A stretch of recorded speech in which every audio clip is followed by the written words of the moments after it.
Hello students, welcome back to Maths Palace. आज हम chapter 3 start करेंगे। इस वीडियो में हम थोड़ी इंट्रोडक्शन और एग्जांपल 1 को समझेंगे।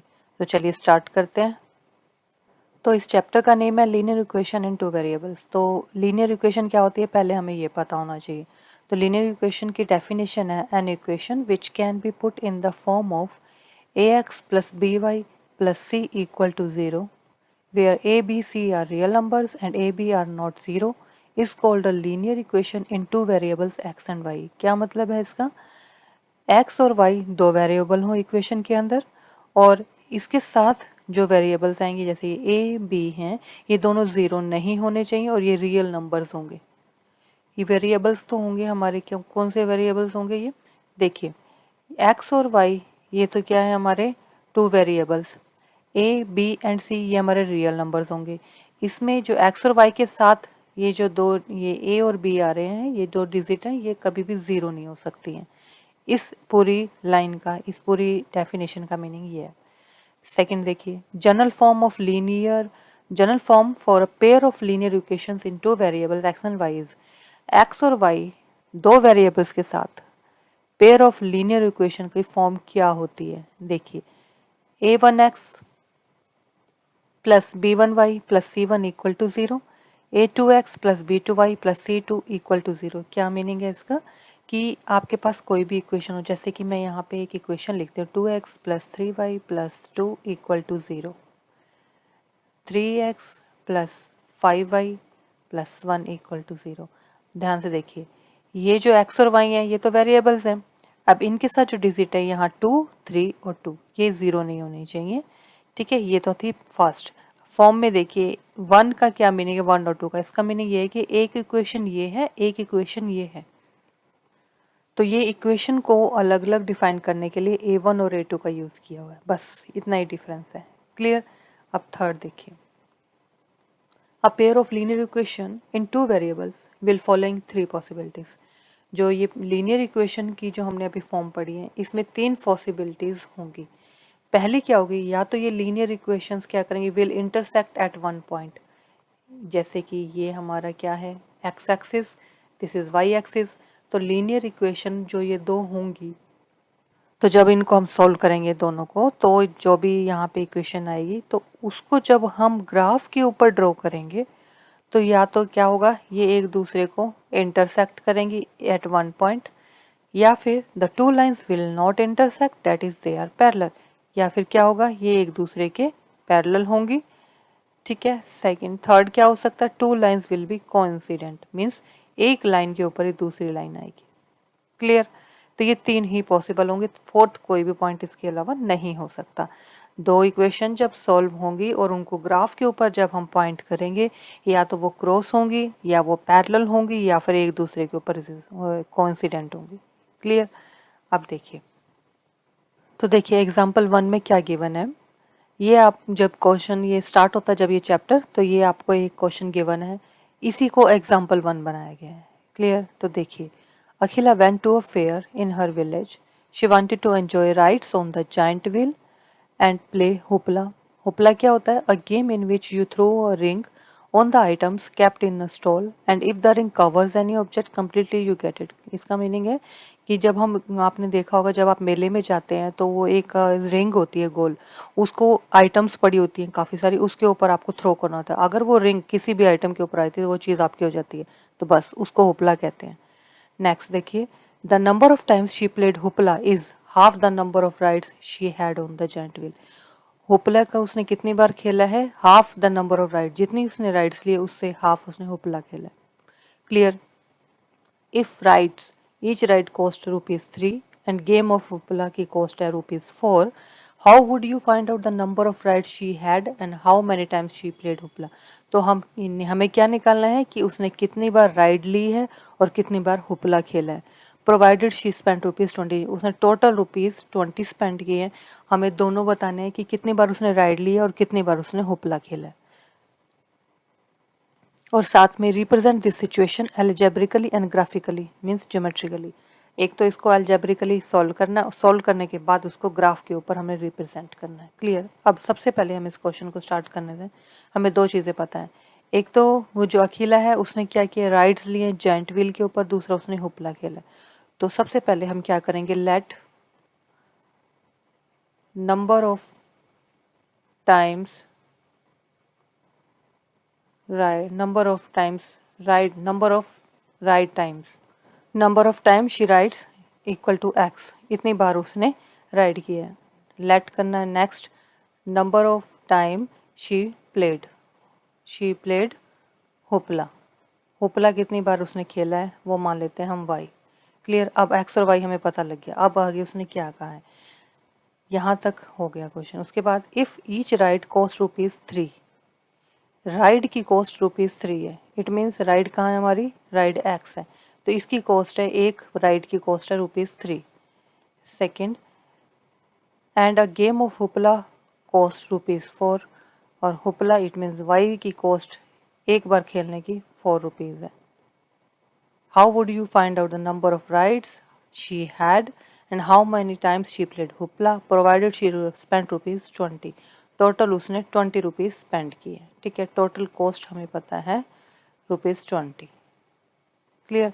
तो अब हम क्या करेंगे, फर्स्ट इक्वेशन निकालने के लिए, एक कितनी है, एक राइड ₹3 की है, तो टोटल उसने लिया x। तो अकॉर्डिंग टू क्वेश्चन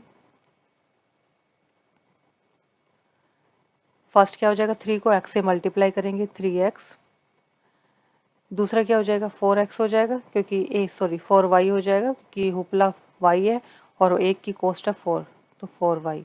अब इन दोनों को प्लस करना है, क्यों करना है, सबसे पहले ये देखिए, टोटल ₹20, इन दोनों को जब उसने इतनी बार खेला और इतनी बार राइड किया तो टोटल उसके ₹20 खर्च हुए, मतलब दोनों को ऐड करके खर्च हुए, तो एक इक्वेशन तो आपकी सीधी ये बन जाती है।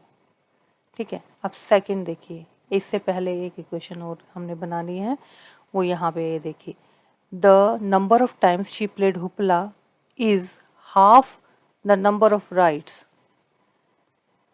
तो क्या कहा है उसने, हुपला क्या है, हाफ है नंबर ऑफ राइड्स का, इट मीन्स हुपला क्या है हमारा y, y किसका हाफ है, राइड्स का, तो half of x, second equation.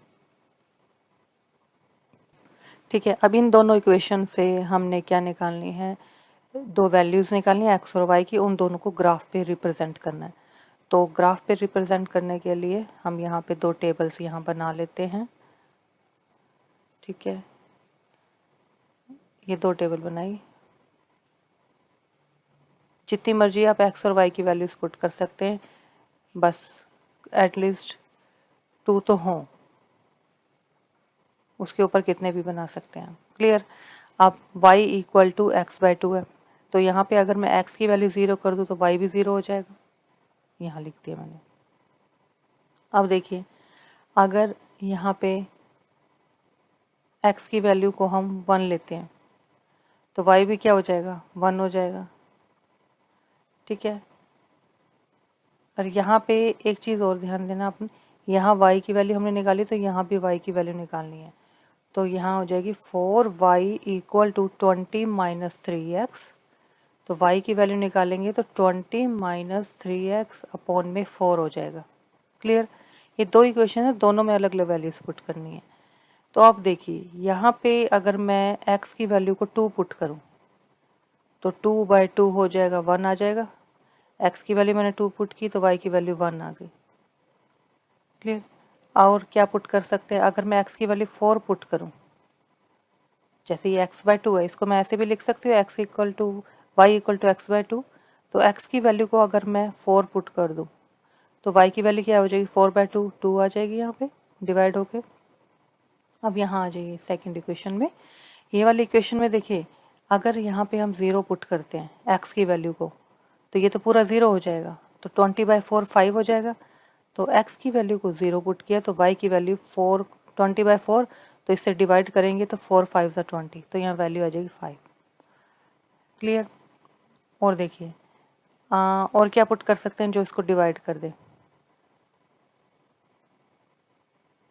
अगर x की वैल्यू को हम 4 पुट करते हैं, 3 4 12, 20 माइनस 12 हो जाएगा 8, 8/4 हो जाएगा 2, y की वैल्यू आ जाएगी 2। तो तो ये तो 4 था, और अगर हम 5 पुट करेंगे 15 वो डिवाइड नहीं होगा, तो हमें डिवाइड ऐसी वैल्यूज लेनी जो डिवाइड कर दे फुल्ली, ताकि हम इजीली ग्राफ बना सके। पॉइंट में लेंगे तो ग्राफ बनाना बहुत टिपिकल हो जाएगा, बहुत मुश्किल हो जाएगा। तो और हम वैल्यूज़ क्या ले सकते हैं, तो यहाँ पे हम इसकी 2 ही वैल्यूज़ पुट कर लेते हैं, क्योंकि बाकी पॉइंट में या फिर माइनस में आएगी फुल डिवाइड होने पे। तो अब क्या करना है, नेक्स्ट स्टेप, ये जो वैल्यूज़ आई हैं हमारी दोनों इक्वेशन की, इनको हमें ग्राफ पे रिप्रेजेंट करना है। ये तो हो गया अलजेब्रिकली सॉल्व। अब इसे करना है हमें ज्योमेट्रिकली या ग्राफिकली। तो अब हमें ग्राफ बनाना है। अब ग्राफ में क्या करना होता है, हमें एक्स एक्सिस और वाई एक्सिस लेनी होती हैं। तो 2 लाइन लेंगे, आपको स्केल से करना है। मैं अभी वैसे ड्रॉ करके आपको बता रही हूँ उसको ड्रॉ कैसे करना है। 0, अब कितनी मैक्सिमम वैल्यू एक्स की साइड लेनी है, एक्स देखिए मैक्सिमम वैल्यू 4 है, तो यहाँ पे 4 तक तो लेना ही होगा। 2, 3, 4। माइनस में आप कितने भी ले सकते हैं, क्योंकि माइनस के लिए तो हमारे पास कोई वैल्यू है नहीं। देखिए कोई वैल्यू माइनस की नहीं है, तो माइनस में जितना मर्जी ले सकते हैं। अब देखिए वाई की वैल्यू लेनी है हमें। ये तो थी हमारी एक्स एक्सिस, ठीक है, ये एक्स डैश, ये हमारी y, this is y dash. तो एक्स में हमारी मैक्सिमम 4 है दोनों में, और यहाँ वाई में मैक्सिमम 5 है, तो 5 तक लेनी होगी हमें। 1, 2, 3, 4 एंड दिस इज़ 5। क्लियर। अब देखिए टेबल पे आते हैं, x0 y0, यहाँ पे इस पॉइंट पे x भी 0 y भी 0, तो यहाँ हम लिख देंगे x0 y0। Next x2 y1, x2 and y1, तो ये पॉइंट कहाँ आ जाएगा अप्रोक्स, यहाँ पे x2 y1। Next 4 2, x4 y2, तो ये पॉइंट अप्रोक्स यहाँ आ जाएगा। बिल्कुल आपको स्केल से बिल्कुल सीध में देखना है। क्लियर। 4 एंड 2, तो ये लाइन यहाँ से होती हुई, जैसे हम इसको यहाँ से ड्रॉ करेंगे, इस पॉइंट से होते हुए, ठीक है, कुछ इस तरह से होगी। आप जब ड्रॉ करेंगे तो थोड़ी सीधी आएगी लाइन, मेरी थोड़ी टेढ़ी आ रही है क्योंकि मैं विदाउट स्केल बना रही हूँ। आइडिया हो गया आपको। इस तरह से ये 2 पॉइंट, और जिस जिस पॉइंट पे आपने इस पॉइंट को लिया है वहाँ पे ये लिखना ज़रूर है कि ये कौन सा पॉइंट है। अब नेक्स्ट इस इक्वेशन को देखते हैं। 0 और 5, x की वैल्यू 0, y 5 यहाँ, तो यहाँ लिख देते हैं x0 y 5। सेकेंड है हमारी x4 y2, 4 2, x4 y2, तो ये कहाँ आ रही है 4 2। अगेन ये दोनों मिक्स हो रही हैं, क्योंकि यहाँ भी x4 2 है और ये भी x4 2 है, ठीक है, तो यहीं पे बनेगा दोनों पॉइंट। तो जब हम इस पॉइंट को इससे ज्वाइन करेंगे तो क्रॉस हो जाएगा, तो इसे ज्वाइन कर लेते हैं। तो देखिए ये हमने दोनों लाइन ड्रॉ कर ली और ये दोनों एक दूसरे को इंटरसेक्ट कर रही हैं। तो अभी हमने जो रूल पढ़ा था उसके अकॉर्डिंग कौन सा पॉइंट यहाँ पे प्रूव हो रहा है, first, the two lines will intersect at 1 point. ठीक है, तो ये फर्स्ट पॉइंट को प्रूव कर रही है। ठीक है, both lines intersect at 1 point. ठीक है, ये हमने ग्राफिकली ड्रॉ कर दिया। और कौन सा केस है ये भी हमने बता दिया, केस नंबर 1 है। अच्छा, एक चीज़ मैं और बता दूं आपको, यहाँ पे हुपला और जो राइड्स की बात हुई है, यहाँ पे आप किसी को भी एक्स या वाई ले सकते हैं। सबसे पहली बात तो ये है, ठीक है, कि इसको आप एक्स लें, मैंने राइड को एक्स लिया तो आप भी राइड को एक्स लें, ऐसा कोई ज़रूरी नहीं है। एक्स और वाई कहीं भी ऊपर नीचे हो सकते हैं, ठीक है, कुछ भी मान सकते हैं। बस आपको ध्यान क्या रखना है, आपको ये ध्यान रखना है कि अगर आप राइड को एक्स ले रहे हैं तो राइड की एक राइड की वैल्यू है 3 रुपीज़, तो 3x लेंगे, उसको 4 से मल्टीप्लाई ना करें। और अगर y ले रहे हैं तो y की वैल्यू 4 है, तो 4y, तो होपला की एक एक उसको गेम खेलने की वैल्यू 4 रुपीज़ है, तो उसको y से मल्टीप्लाई करना है। ठीक है, ये ध्यान रखना आपको किससे किसको मल्टीप्लाई कर रहे हैं। दूसरी बात, यहाँ पे आप किसकी वैल्यू निकाल रहे हैं। अगर आपने यहाँ y की वैल्यू निकाली है, जैसे यहाँ पे y की वैल्यू बताई हुई है कि y हमने हुपला को लिया, हुपला हाफ है राइट्स का, तो हमने y की वैल्यू निकाली, तो यहाँ भी आपको y की वैल्यू ही फाइंड आउट करनी है। इन केस अगर आप यहाँ रिवर्स ले लेते हैं, यहाँ पे y ले लेते हैं और यहाँ x ले लेते हैं, तो हाफ क्या हो जाएगा, x हो जाएगा हाफ। तो यहाँ आपने x की वैल्यू निकाली, क्योंकि हुपला हाफ है, अगर हुपला को आप x ले लेते हो तो यहाँ x आ जाएगा। तो बस ये ध्यान रखना है कि यहाँ भी आपको x की वैल्यू ही फाइंड आउट करनी है। फिर यहाँ आपको x की वैल्यू निकालनी, y से मत सॉल्व कीजिए क्वेश्चन, नहीं तो टिपिकल हो जाएगा, बहुत कन्फ्यूज हो जाएगा, गलत हो जाएगा क्वेश्चन। बस ये 1-2 चीज़ें हैं जो आपको ध्यान में रखनी है। तो क्वेश्चन बहुत ईजी था, फिर भी कहीं कोई डाउट रह गया तो you can ask in comments. Thank you for watching, मिलते हैं नेक्स्ट वीडियो में। Till then be happy, stay healthy and keep connected to Maths palace.